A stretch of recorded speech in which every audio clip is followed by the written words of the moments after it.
नमस्कार, अटल न्यूज में आपका स्वागत है और मैं आपसे मुखातिब हूँ समीर अब्बास। मैं सूरज के साथ रहकर भी भूला नहीं अदब, मैं सूरज के साथ रहकर भी भूला नहीं अदब, लोग जुगनू का साथ पाकर मगरूर हो गए। यकीनन किसी शायर का ये शेर बेहद काबिल तारीफ है और उससे ज़्यादा काबिल तारीफ शख्सियत से मैं आपको रूबरू कराने जा रहा हूँ। उनके नाम में इकबाल का जिक्र भी है और उनकी सोच में भी इकबाल की झलक नजर आती है। इकबाल की बहुत ही मशहूर नज़्म है, आप सब जानते हैं। उसमें एक शेर है कि मज़हब नहीं सिखाता आपस में बैर रखना, हिंदी है हम वतन है हिंदोसिता हमारा। और उसी गंगा जमुना तहजीब में पले बड़े डॉक्टर सैयद हारून इकबाल हमारे साथ मौजूद हैं, जिनकी जो पढ़ाई लिखाई की अगर मैं जिक्र करूँ, बात करूँ तो शुरुआती पढ़ाई लिखाई बरेली में हुई और बरेली एक बड़ा शहर है। 2001 में उन्होंने MBBS में दाखिला लिया मद्रास में और उसके बाद 2007 तक तमाम पढ़ाई पूरी करने के बाद 2009 में उन्होंने DNB जो है जमशेदपुर से किया और उसके बाद ये 3 साल का पूरा सिलसिला रहा। उन्होंने DNB मेडिसिन में किया। उसके बाद वो जो है दिल्ली में अपने तजुर्बा हासिल करने के लिए और जो स्किल है, सलाहियत है, उसको और बेहतर करने के लिए, ज़्यादा चीज़ें सीखने के लिए दिल्ली चले गए। वहाँ पर दिल्ली के मायनाज जो अस्पताल हैं उनमें उन्होंने जॉब की और वहाँ से तजुर्बा हासिल किया। उसके बाद जब ये सिलसिला आगे बढ़ता है, क्योंकि बरेली के जो तमाम अच्छी सोच के मैं समझता हूँ कि जो डॉक्टर है उनके अपनी मिट्टी से बेहद मोहब्बत होती है और वैसे भी बरेली का जब हम नाम लेते हैं तो लखनऊ और दिल्ली के दरमियान सबसे बड़ा शहर बरेली ही है। उसी की वजह से जो है डॉक्टर हारून इकबाल को बरेली खींच लाया अपने पास और जब ये सिलसिला आगे बढ़ता है तो 2014 में वो बरेली आ जाते हैं और 2015 से खुशलोक अस्पताल में अपनी सेवाएं दे रही हैं। अभी भी मौजूदा टाइम में खुशलोक अस्पताल में सेवाएं दे रही हैं। इसके अलावा उन्होंने अभी परसों जो है क्लिनिक की यहाँ स्टार्ट किया है। हम तमाम सिलसिलों पर बात करेंगे। यकीनन बड़ी शख्सियत हैं वो। वैसे तो एक्सपर्ट डायबिटीज़ की हैं। जब डायबिटीज़ का हम जिक्र करते हैं तो हिंदुस्तान में आज भी जो मौत का सबसे बड़ा कारण है दूसरा, वो डायबिटीज़ है। और हिंदुस्तान में हर जो 11वां शख्स है, 11वें मिनट में कोई ना कोई जो है डायबिटीज़ से ग्रस्त हो जाता है। और जब हिंदुस्तान के पूरे की बात करें तो इस वक्त 7 करोड़ से ज़्यादा जो मरीज़ हैं वो डायबिटीज़ के हैं। बरेली में भी एक बड़ी संख्या है। इसके अलावा BP के, इसके अलावा और भी तमाम चीज़ें। हमारे साथ एक ऐसी शख्सियत हैं जो तमाम चीज़ों से को देखते हैं, समझते हैं और उनके दिल में वो हमदर्दी भी है और वो दिलचस्पी भी है, जो यकीनन बरेली के लिए बेहद फ़ख्र की बात है। हमारे साथ डॉक्टर सैयद हारून इकबाल साहब मौजूद हैं। मैंने अपनी ज़ुबान में अपने अल्फाजों से आपकी शख्सियत को पूरे बताने की कोशिश की है, लेकिन फिर भी मुझे ऐसा लगता है कि जो मुकाम आपने हासिल किया है इस पिछले 6 सालों में बरेली में, वो कम है। मैं चाहता हूँ उसमें अगर आप कुछ इजाफा करना चाहें तो कर सकते। शुक्रिया समीर भाई। और आपने जिस तरीके से शब्दों का चुनाव किया है बहुत ही ज़ेर तारीफ और काबिल है और मैं बहुत बहुत शुक्रगुजार हूँ कि आप मेरा इंटरव्यू कर रहे हैं। इसके लिए बहुत बहुत शुक्रिया। मैं थोड़ी सी बात बस इतना बताना चाहूँगा। डायबिटीज़ जो है वो हमारे देश में एक एपिडेमिक की तरीके से फैल रही बीमारी है। पूरी दुनिया में बहुत तेज़ी के साथ बढ़ने वाली संख्या मरीजों की जो है वो डायबिटिक मरीजों की है और हिंदुस्तान को डायबिटिक कैपिटल कहा जाता है, क्योंकि हर 11वां शख्स डायबिटीज़ से पीड़ित होता जा रहा है, जैसे आपने बताया। और डायबिटीज़ जो है वो बाकी सारी मर्ज़ों की जननी है। किसी को हार्ट अटैक हो रहा है तो उसमें डायबिटीज़ का रोल है, किसी की किडनी फेल हो रही है तो उसमें डायबिटीज़ का रोल है, किसी को स्ट्रोक हो रहा है तो उसमें डायबिटीज़ का रोल है, किसी को आंतों में इन्फेक्शन हो रहा है, स्किन के इन्फेक्शन हो रहे हैं। ये हर चीज़ में डायबिटीज़ एक मेजर रोल प्ले करती है। और अगर हम अपनी शुगर को कंट्रोल करके चलते हैं तो हम व्यक्ति की, हम अपने मरीज़ की उम्र दराजी करते हैं। हम उसकी उम्र में 10 साल जोड़ देते हैं, जो कि अपने आप में काफ़ी बड़ी चीज़ है। किसी को 10 साल और देना उसकी ज़िंदगी के बिना परेशानियों के अपने आप में बड़ा चैलेंज है। तो हम आज के इस डायबिटिक पेंडेमिक में एक कोशिश कर रहे हैं कि लोग जो है अपनी शुगर को कंट्रोल कर सकें।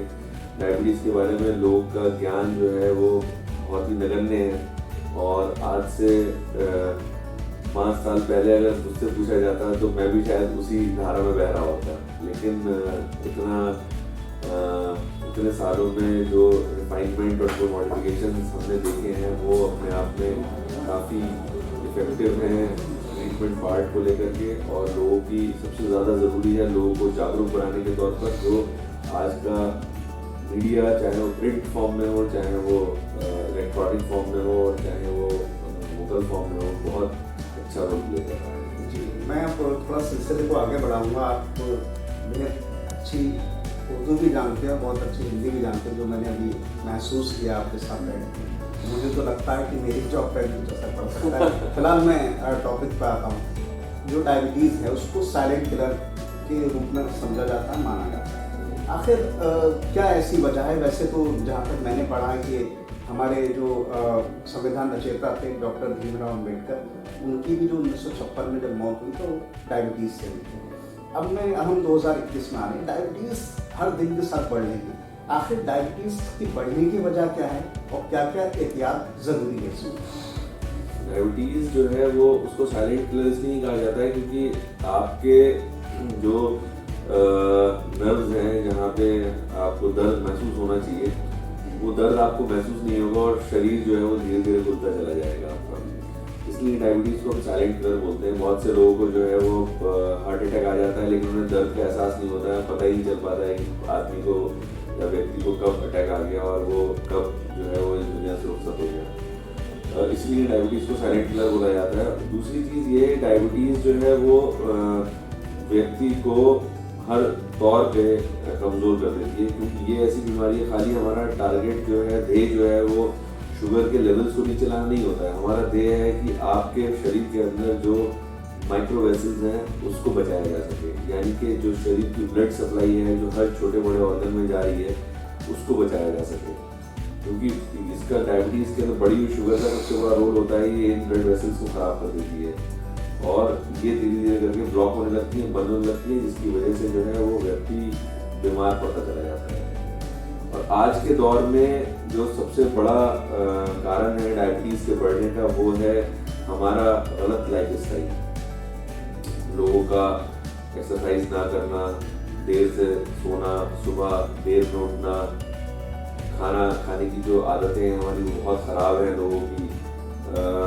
कुछ भी बाहर का फास्ट फूड जो हम लोगों ने अडॉप्ट किया है, ख़ासतौर से वेस्टर्न कंट्रीज से, वो एक मेजर रोल प्ले करता है। हमारे खान पान, खाद्य पदार्थ जो सब हमें आ रहे हैं हमारे पास में, उनकी quality, all these things matters. तो one of the major thing जो हमें लगता है कि सबसे ज़्यादा अफेक्ट कर रही है आज के दौर में वो है हमारा लाइफ स्टाइल और हमारा स्ट्रेस, जिसकी वजह से डायबिटीज़ दिन ब दिन बढ़ती चली जा रही है। मैं थोड़ा सा इस सिलसिले से जुड़ा हुआ एक सवाल करना चाहता हूँ। डायबिटीज़ के बारे में यहाँ पर 2 तरह की अनुवांशिकता के तौर पर होती है, तो आपके पापा जेनेटिक्स बोलते हैं। डायबिटीज़ 2 तरह की होती है, एक कहा जाता है कि बहुत बढ़ती जाती है और एक मैं चाहता हूँ उस पर भी थोड़ा सा बट आप चली जाओ, आप चली जाओ, मैं डालना चाहूँ। आप चली जाओ। और जो डायबिटीज़ के जैसे जिक्र किया कि 2 तरह की, तो मैं चाहता हूँ ये क्या होती है, और ख़ासतौर से अब तो ऐसे भी बहुत सारे मैंने खुद अपनी आंखों से केस देखे जो 5 से 10 साल की उम्र के बच्चों में भी आए। क्या ऐसी मैं बहुत ज़्यादा एलेबोरेट नहीं करूँगा, जनरल पब्लिक के लिए बस इतना ही कहूँगा कि आप समझिए कि डायबिटीज़ 2 तरीके की होती है, एक टाइप 1 और एक टाइप 2। जो छोटे बच्चों से शुरू होती है उसको हम टाइप 1 बोलते हैं, यंग एज में हो जाती है, और इन केसेस में जो इंसुलिन बनाने वाली हमारी सेल्स होती हैं वो डैमेज हो जाती है। और दूसरी जो डायबिटीज़ होती है वो है हमारी एल्डरली लोगों में, जो आप पहले हम बोलते थे कि 40 साल के बाद होती थी, लेकिन वो अब क्राइटेरिया ख़त्म हो चुका है, अब 25-30 साल में भी हो जाती है। तो वो होती है जो हम जिसमें इंसुलिन के लेवल्स बॉडी के अंदर मौजूद रहते हैं लेकिन रेजिस्टेंस आना शुरू हो जाता है। सो दोनों डायबिटीज़ में इतना ही फर्क है कि एक में सेल्स ख़त्म हो जाते हैं जो बच्चों से होती है, और एक में जो है इंसुलिन मौजूद है शरीर के अंदर लेकिन काम नहीं कर पा रहा है, वो टाइप 2 की कैटेगरी में आ जाता है। अभी मौजूदा टाइम में इंसुलिन तो सबसे बड़ा है ही जरिया इलाज का, लेकिन इसके अलावा और आने वाले टाइम में किस तरह की और आधुनिक तकनीक जो है खासतौर से बरेली की जो आवाम है उसको मिलेगी, और आपकी जानिब से किस तरह के प्रयास होंगे? धीरे धीरे जैसे हर फील्ड में मॉडिफिकेशन हो रहे हैं और रिसर्चेस हो रही हैं। डायबिटीज़ भी ऐसी बड़ी फील्ड है, इसमें बहुत रिसर्च हो रहे हैं और कोशिश ये करी जा रही है कि लोगों को सुई से छुटकारा दिया जा सके, क्योंकि सुई लगाने की वजह से बहुत लोग इंसुलिन का फ़ायदा नहीं ले पाते हैं। तो इनहेल्ड फॉर्म में, पाउडर फॉर्म में इंसुलिन को बनाया जा रहा है, कोशिश करी जा रही है। पेनक्रेटिक सेल्स का इम्प्लांटेशन करा जा रहा है ताकि बॉडी के अंदर दोबारा से इंसुलिन का प्रोडक्शन किया जा सके। उसके अलावा बहुत सारी ऐसी दवाइयाँ भी बनाई जा रही हैं जो इंसुलिन को बचा करके उसके अलावा जो बॉडी के मैकेनिज्म्स हैं उन पर काम कर सके और शुगर को कंट्रोल कर सके। तो आने वाले दौर में हम हो सकता है कि सुई लगने के दर्द से लोगों को बचा सकें और होपफुली जितना जल्दी होगा उतना जल्दी ये चीज़ें मार्केट में अवेलेबल होंगी आने वाले 5-10 सालों में। अब दूसरे टॉपिक पर मैं आपके पहुँचा, बीपी की आपने बात की, रक्तचाप, ब्लड प्रेशर भी एक बड़ा इस टाइम एक अहम मुद्दा है, और सिर्फ ऐसा नहीं कि जो 40 साल से ऊपर के पहले ऐसे पाया था जो 40 से ऊपर होते हैं उनको ये प्रॉब्लम शुरू होती है, लेकिन आज नौजवान पीढ़ी में क्या इसकी वजह स्ट्रेस है क्या, या फिर ये जो हमारी ज़िंदगी है जिसमें सुकून नाम की चीज़ जो है खत्म हो चुकी है, आधुनिक जीवन शैली जिसमें हमने जो है तमाम लोगों से जो है फासला, बस अभी 5 मिनट में कॉल बैक कर रहा हूँ। मैं थोड़ा सा उस सिलसिले में जानना चाहता हूँ बीपी का। हाइपरटेंशन जो है वो उच्च रक्तचाप, जैसा समीर जी ने कहा, एक मेजर किलर ये भी है। और आज की डेट में अर्बन इंडिया में शहरी जो क्षेत्र हैं हमारे और शहरी भारतीय जो है, जो शहरों में बसता भारत है हमारा, उसमें 33% लोग आज के दौर में हाइपरटेंसिव है, जो अपने आप में एक बहुत बड़ा फिगर है। और अगर हम ग्रामीण भारत की तरफ जाएं तो ग्रामीण भारत में भी 25% लोग जो हैं वो आज इस बीमारी से पीड़ित हैं। मेजर कॉजेज में डायबिटीज़ अपने आप में एक मेजर कॉज है, क्योंकि अक्सर डायबिटीज़ वाले मरीजों को ब्लड प्रेशर की शिकायत होती है। और उसके अलावा जो आज का खान पान, लाइफ स्टाइल और स्ट्रेस जिसे बोलते हैं, पैसा कमाने की दौड़, जिसमें नकली दौड़ में, जो चूहा दौड़ में सब भाग रहे हैं, वो अपने आप में एक मुख्य कारण है जिसकी वजह से लोग ब्लड प्रेशर से पीड़ित हो रहे हैं। लोगों को पैसा कमाने का है लेकिन नींद पूरी नहीं लेने का है, तो वो एक्सरसाइज नहीं करने का है, दवा ठीक से नहीं खाने का है, तो उसके साथ अपने कॉम्प्लिकेशन जुड़े हुए हैं। और ब्लड प्रेशर जो है वो सेकेंड मेजर कॉज में आ रहा है आजकल मॉर्टेलिटी के इन बीमारियों में आफ्टर डायबिटीज। एक और आपकी मुझे एक तमाम चीज़ें टीबी का ही बात होती है। 19 लाख केस 2019 में हमारे सामने आए, जबकि टीबी को लेकर सालों से जो है जागरूकता का अभियान भी चल रहा है, तमाम चीज़ें। टीबी के मरीज फिर भी अब क्यों हो रहे हैं, किस तरह की आधुनिक इलाज हैं और किस तरह से आपको इलाज है? टीबी एक फैलने वाली बीमारी है, जैसे हम सब जानते हैं, और एक मेजर किलर हुआ करती थी एक ज़माने में। सन 92 में पायलट प्रोजेक्ट्स किए गए 92-94 के टाइम पर, और कोशिश किया गया कि टीबी को, देश को टीबी से मुक्त किया जा सके। डॉट्स चलाया गया प्रोग्राम, ये सब चीज़ें की गई, और सन 99 तक हमने देखा कि काफ़ी हद तक चीज़ें कंट्रोल में ला दी गई थी। लेकिन जब HIV का पेंडेमिक चालू हुआ और HIV बढ़ना शुरू हुआ, तो उसी तरीके से जो है वो टीबी ने दोबारा से जोर पकड़ना शुरू कर दिया।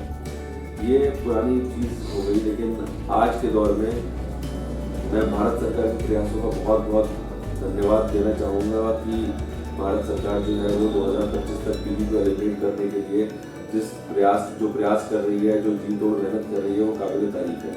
और जितनी सुविधाएं जो देश में दी जा रही हैं टीबी को जड़ से उखाड़ने के लिए, वो बहुत काबिल तारीफ है। जिस लेवल पर काम हो रहा है वो हम डॉक्टर लॉबी जानते हैं, कितना मेहनत की है सरकार ने, चाहे वो पिछली सरकार हो चाहे वो आज की प्रेजेंट गवर्नमेंट हो।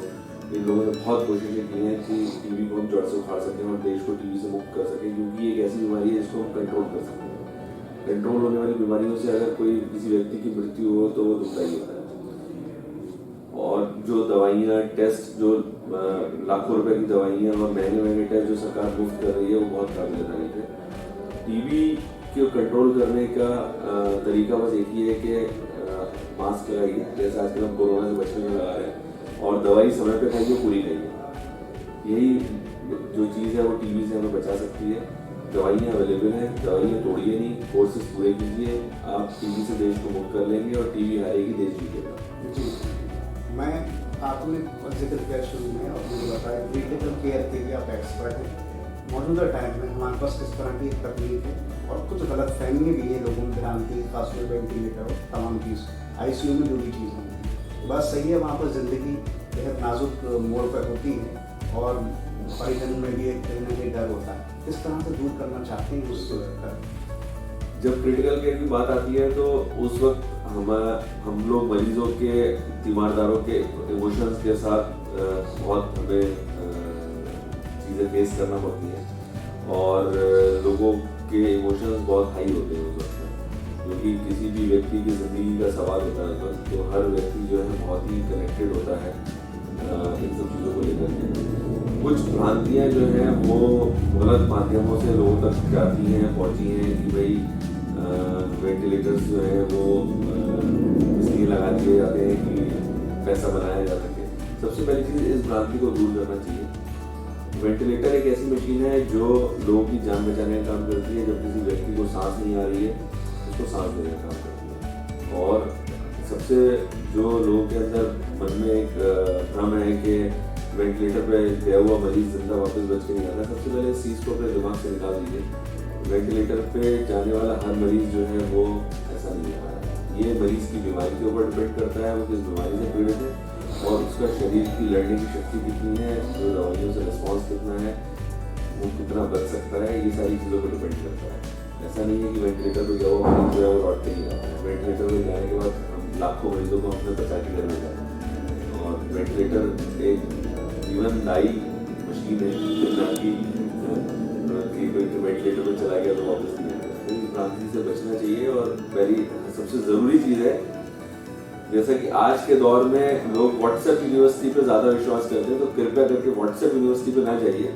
किसी भी चीज़ के बारे में जानना है तो आपके पास बहुत सारे माध्यम है, यूट्यूब है, गूगल है, आप करिए, उसको पढ़िए, उन सब चीज़ों को समझिए, तो आप ज़रूर मेडिकल फ्रेटर्निटी के, मेडिकल फील्ड के चैलेंजेस को समझ पाएंगे और चीज़ों को अच्छे से जनता जो है वो जान पाएगी। हमारा इंटरव्यू अब आखिरी मरहले में है। 2 सवाल हैं, एक आपकी व्यक्तिगत ज़िंदगी से जुड़ा हुआ होगा और एक हम कोरोना पे बात करेंगे। आप बेहद मसरूफ़ ज़िंदगी, क्रिटिकल केयर का भी देखते हैं, डायबिटीज़ का भी देखते हैं, ज़िंदगी बेहद मसरूफ़ है, लेकिन क्योंकि आप एक गंगा जमनी तहजीब से भी जुड़े हुए हैं, डॉक्टर हारून इकबाल, डॉक्टर सैयद हारून इकबाल अपनी इस मसरूफ़ ज़िंदगी के बीच अपने एंटरटेनमेंट के लिए, अपने मनोरंजन के लिए क्या करते हैं? मैं चाहता हूँ रोशनी उस पर डालें। हाँ, बहुत ही अच्छा सवाल है, जो कुछ बीमारियों में हटके ये सवाल जो आपने पूछा है। मैं अपने दोस्तों के साथ वक्त बिताना और अपनी फैमिली के साथ वक्त बिताना बहुत पसंद करता हूँ। मुझे जब भी समय मिलता है मैं अपने दोस्तों से मिलने जाता हूँ। हम लोग ड्राइव पे जाते हैं, बातें करते हैं, घूमते हैं और खुश होते हैं, जिससे ज़िंदगी अच्छी हो जाती है। मेरे घर में मेरे माँ, बाबूजी और भाई हैं और 2 छोटी बेटियाँ हैं और मेरा सारा समय जो बचता है वो उन्हीं के साथ गुजरता है। इस मसरूफियत में भी हम कोशिश यही करते हैं कि हम अपनी फैमिली को और अपने दोस्तों को थोड़ा समय दे सकें, क्योंकि वो हमारे ताकत के पिलर्स हैं, रुपये हैं, जिनके सहारे हम खड़े हुए हैं। हम जिन परेशानियों से गुजरते हैं, कभी कभी लाइफ में सिचुएशन ऐसी भी आ जाती है कि हम बिल्कुल ही टूट जाते हैं, कोई भी हो, और सहारा चाहिए होता है हर व्यक्ति को करने का, वो कितना ही मजबूत होगा। तो वो कंधे जो है वो हमारी फैमिली और हमारे दोस्त हैं। और मैं हमेशा प्रयास करता हूँ, जब बहुत ज़्यादा बोर हो जाता हूँ तो बीच में 2 दिन छुट्टी लेकर के दोस्तों के साथ घूमने चले जाता हूँ। तो बस यही मेरी ज़िंदगी जो मरीजों के इर्द गिर्द घूमती है और उसके बाद दोस्तों के इर्द गिर्द। आखिरी मैं आपसे चाहता हूँ संदेश आप दी पूरी बरेली की आवाम में, क्योंकि कोरोना का दौर लगभग खत्म हो चुका है, केवल 14,000 केस अब आ रहे मौजूदा टाइम में, वैक्सीनेशन भी शुरू हो गई, आपके भी लगी होगी, एक भ्रांति इसकी तरफ भी है लोगों में, गलत फहमी में चाहता हूँ उस तरफ भी लोगों पर, क्योंकि हमारी आपकी जिम्मेदारी है कि लोगों के अंदर जो गलत फहमी उसको दूर करें। कोरोना अभी ख़त्म नहीं हुआ है और कोरोना जो है वो एक महामारी के तौर पे फैला हुआ था। मैंने कोरोना सेंटर में मैं टीम का हिस्सा था जो कोरोना को जिसने ट्रीट किया। हमने बहुत सारे लोगों की जान बचाने को रिजल्ट भेजा और कोरोना से हमने काफ़ी हद तक लोगों की ज़िंदगियाँ बचाई।